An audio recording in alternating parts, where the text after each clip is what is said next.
JS 장기투자. 근데 오늘 찍어볼 영상은 그 회장님이 왜 자꾸 주식을 취득할까? 요거에 대한 궁금증과 그리고 그거에 동행하는 그런 투자를 한번 기록으로 남길까 해서 가져와 봤어요. 그래서 첫 번째로 이 대한약품이라는 회사예요. 그래서 대한약품 이 회사는 제가 예전에 한번 투자한 적이 있었던 기업이에요. 근데 주가가 갑자기 순식간에 뻥튀기가 돼서 좀 매도를 했었던 그런 종목이기도 하고요. 근데 이 회사의 그 회장님이죠. 지금은 이 이윤우 회장님이 아마 이제 은퇴하시고 아들한테 대표이사를 물려주고 이제 회장 자리만 가지고 계신데, 작년 말부터 지속적으로 지금 자사주를 자기 회사의 주식을 계속 사고 있어요. 그리고 그 규모가 되게 조금씩 소량으로 조금씩 계속 매수를 하고 있더라고요. 그래서 이번에도 4월 24일 날 기사가 나온 거 보면 1100주를 매수를 한 걸 볼 수 있어요. 그래서 이런 식으로 뭐 어쩔 때는 100주, 어쩔 때는 500주, 어쩔 때는 300주 이런 식으로 작년 한 10월부터 계속 지속적으로 매수를 하고 계시더라고요. 그래서 기사 나온 걸 보면은 이렇게 1100주를 구매한 게 나와 있고, 보면은 18일에도 이 126만 5151 주였는데 지금 또 126만 6251 주로 이렇게 늘어난 걸 나오고 있는데, 이거는 4월 24일에만 그런 거고 이전에도 최근 들어 4월, 3월 계속해서 지금 주식을, 자기 회사의 주식을 매수하고 계시더라고요. 그래서 저도 이제 이 회사를 따라서 이제 투자를 했어요. 여기 보시면은 이제 오늘 같은 날에 이제 그 실적 발표가 있는 OCI가 계속해서 지금 기대감에 좀 오르는 모습이 보이더라고요. 그래서 저는 뭐 태양광 사업이 굉장히 뜰 거라고 생각을 하고 있는데, OCI가 그 정도까지 오를 수 있을까? 좀 약간 이런 의문이 좀 들어서 좀 매도를 했어요. 그래서 OCI를 매도를 하고 구매한 게 이렇게 나와 있는 것처럼 이렇게 대한약품을 저도 구매를 했어요. 그래서 이윤우 회장님과 같이 이렇게 한 110주 정도 됐죠. 그 정도 매수를 했고요. 그리고 뭐 삼성화재 우선주나 이런 것들 간간히 구매를 했고, 계속해서 최근에 매수하고 있는 이 차이나 전기차 ETF, 그래서 이거를 또 14주 정도 그렇게 모아갔어요. 그래서 이 대한약품이라는 회사가 어떤 회사인가, 제가 예전에도 한번 영상을 올렸던 기억이 있는 것 같은데요. 이 회사 같은 경우에 주력 제품이 수액제예요. 그래서 수액제, 주사제, 마취제, 항생제 이런 식으로 수술을 하고 나서 이제 그 환자들이 이런 회복을 위해서 수액 같은 부분을 이제 과점하고 있는 그런 회사고요. 점유율로 봤을 때 제가 예전에 기록 봤을 때 거의 20% 후반대 30% 거의 3분의 1 정도의 그런 점유율을 가지고 있고, 제품의 그런 강점도 굉장히 가지고 있는 그런 회사인 것 같아요. 그래서 이 회사 더불어서 경쟁사로는 이제 그 중해제약이었나요? 접을 때 JW 그 제약, 그 중해제약이었나? 거기랑 굉장히 경쟁을 하고 있고, 근데 탄탄한 그런 점유율을 가지고 있는 회사예요. 그리고 10년 주가를 봤을 때 아까 제가 말씀드린 것처럼 제가 매수를 아마 그때 이쯤 매수를 했었을 거예요. 그래서 이 코로나 시기에 매수를 했다가 요때쯤, 아마 요때 꼭지에선 팔지 못하고 거의 한 3만 원 중반대 이때 팔았던 것 같은데, 그리고 나서 계속 이렇게 하향을 하다가 최근 들어 이 잠깐 오른 시점과 바로 직전에 더불어서 그 이윤우 회장님이 계속해서 매수를 하고 있더라고요. 그래서 저도 그걸 보고 매수를 했다고 말씀드릴 수 있을 것 같아요. 그래서 뭐 네이버에서 이제 증권에서 한번 정보를 제가 간단하게 캡처해서 가져와 봤는데요. 이 회사도 굉장히 좀 매력적인 게, 일단 시총은 그렇게 높진 않아요. 시총은 1600억 정도로 좀 작은 회사라고 할 수 있는데, 보면은 시총이 이렇게 작은 기업임에도 불구하고 외인 소진율, 외국인이 가지고 있는 비율이 16% 정도로 굉장히 높은 그런 수준을 자랑하고 있고, PER 같은 경우는 6배, 6.7.5 정도 나오고 있고요. PBR은 0.73, 그래서 자산가치 대비 더 저렴한 그런 기업을 보여주고 있고, BPS는 38,000원으로 이렇게 28,000, 지금 현재 주가 대비 굉장히 높은 모습을 보여주고요.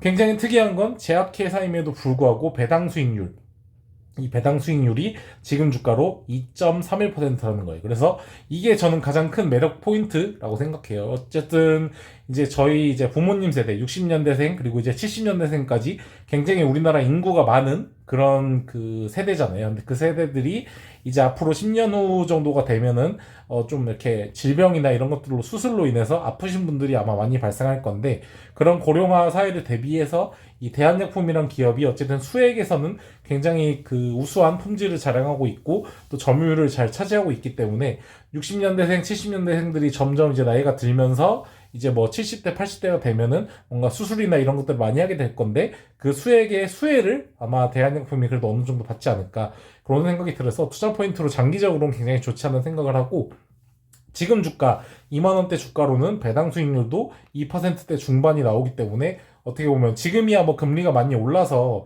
좀 매력이 떨어지긴 하지만 또 금리가 또 재료금리 시대가 오면 2.3%도 나쁘지 않은 배당이지 않나 생각해서 장기적으로 좀 안정적인 투자를 할 수 있다고 생각해서 투자를 하고 있고요. 조금 이제 이 기업은 제가 예전에 투자했던 임플란트주하고는 좀 다른 게, 임플란트 회사들은 이제 중국이라는 그 차이나라는 엄청난 시장을 이렇게 백그라운드로 가지고 있기 때문에 굉장히 주가가 많이 올랐고, 오스테 임플란트 경우는 2배의 주가를 주고 자진 상폐까지 시키는 그런 사모펀드가 등장하기도 하고, 뭐 덴티움도 굉장히 많이 오르는 모습을 보여주고 있잖아요. 근데 그에 비해서 이런 대한약품이나 중해제약 이런 회사들은 아무래도 중국인보다는 이제 국내 이제 환자들 대상이다 보니까 중국처럼 그렇게 임플란트처럼 확고한 선정을 하기는 어렵겠지만, 어쨌든 장기적으로는 어쨌든 우상향을 할 수 있다는 거에 굉장히 가능성이 높다고 생각하고, 10년 차트로 봤을 때도 지금 주가가 이 정도면은 어쨌든 이 상단에 있는 기업 주가보다는 굉장히 저렴하지 않나 생각이 들어서 좀 매수를 해야겠다는 생각을 했고요. 그 무엇보다 회장님이 계속해서 작년 말부터 투자하고 있는 게 좀 저는 되게 신뢰가 될 수 있는 포인트라 생각해서 매수를 하고 있는데, 좀 걱정인 거는 이제 이 이윤호 회장님이 좀 나이가 많으신 걸로 알고 있어요. 그래서 이분이 뭐 나중에 또 상속세 때문에 주가를 좀 누르지 않을까 이런 걱정이 돼서 좀 분산 투자로 조금씩 매수해야 되지 않나 이런 생각이 들어요.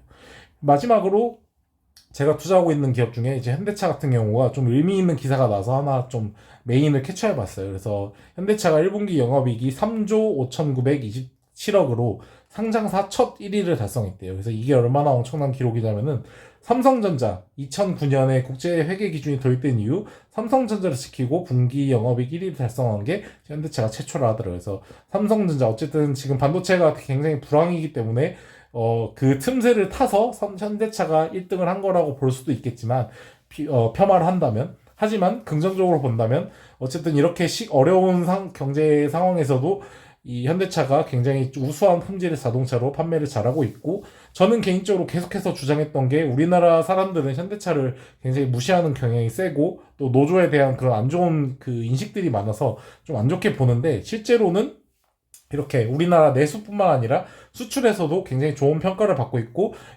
특히 요즘에 나오는 차량들은 굉장히 우수한 평가를 받고 있기 때문에 이런 실적을 만들어내지 않았나 이런 생각이 들고요. 굉장히 또 의미 있는 건, 여기에다가 플러스해서 영업이익 뭐 1등을 한 것도 있지만, 또 이제 그 자사주 소각, 뭐 매년 1%씩 자사주 소각을 한다는 그런 엄청난 호재를 또 가져왔고, 또 배당도 이제 분기 배당으로 이제 전환한다 하더라고요. 그래서 분기 배당까지 하는 그런 우수한 또 주주환원 정책을 보여주는 걸 보면서, 어쨌든 정의선 회장님을 믿고 이 현대차를 투자하는 게 굉장히 올바른 선택이었구나 이런 생각이 들고, 앞으로도 이제 주가가 떨어지면 추가 매수를 할 예정이고, 주가가 오르더라도 좀 판매하지 않고 계속해서 가져가면서 분기 배당을 좀 받는 게 장기 투자자로서 좀 좋지 않을까 이런 생각이 들고요. 어느 정도 이제 그 차 판매량이나 차 평가가 좀 떨어지는 시점이 온다면, 그때는 이제 주식을 좀 매도하는 게 좋지 않을까. 근데 그런 시점이 안 오고 계속해서 인기를 끌고 장사를 잘하고 있다면 굳이 팔 이유가 있을까? 이런 생각이 들어요. 근데 주가가 너무 올라서 배당 수익률이 뭐 한 5%, 6%대로 떨어진다면 당연히 더 배당을 많이 주는 기업으로 갈아타야 되지 않을까 이런 생각이 들고, 그래서 저도 아까 전에 보여드린 것처럼 이렇게 삼성화재 우선주를 구매하면서, 삼성화재 우선주는 지금 8%, 9%잖아요. 그래서 삼성화재 우선주나 또 금융주식들, 그리고 기업은행 이런 기업들을 좀 투자하는 게 좋지 않을까. 배당 수익률 측면에서 좀 더 좋은 기업을 투자하는 게 좋지 않을까 생각해서 이렇게 투자하고 있는 모습을 남겨드리게 되었습니다. 네, 긴 시간 동안 영상 시청해주셔서 감사하고요. 앞으로 이렇게 현대차처럼 실적을 잘 나타내고, 또 이윤호 회장님이 언제까지 본인 회사의 주식을 매수할지 모르겠지만, 이윤호 회장님이 사실 때마다 저도 따라서 구매를 하면서 어느 정도 수량을 좀 모아야 되지 않을까, 고령화 시대를 대비한 투자를 이렇게 이어가야 되지 않을까 이런 생각이 드네요. 예, 감사합니다.